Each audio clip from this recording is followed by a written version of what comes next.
ലത്തൊരുക്കുള്ളതാണ്. നമ്മളെ അടിപൊളി ക്വാളിറ്റിയുള്ള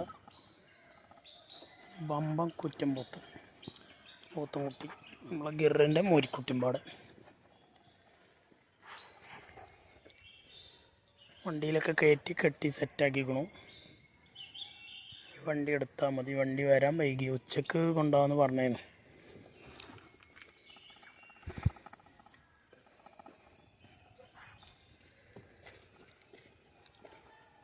കിലോമീറ്റർ 60 കിലോമീറ്റർ 2000 രൂപയാണ് ഡെലിവറി ചാർജ് പറഞ്ഞത്. വണ്ടി വാടക 60 കിലോമീറ്ററിന്. ഇനി 2 പോത്തുകുട്ടികളും 4 മൂരിക്കുട്ടികളൊക്കെ ഉണ്ട്. ആവശ്യക്കാരുണ്ടെങ്കിൽ വിളിക്കുക. ഡെലിവറി സൗകര്യം ഉണ്ടാവും. ഡെലിവറി ചാർജ് എക്സ്ട്രാ വരും.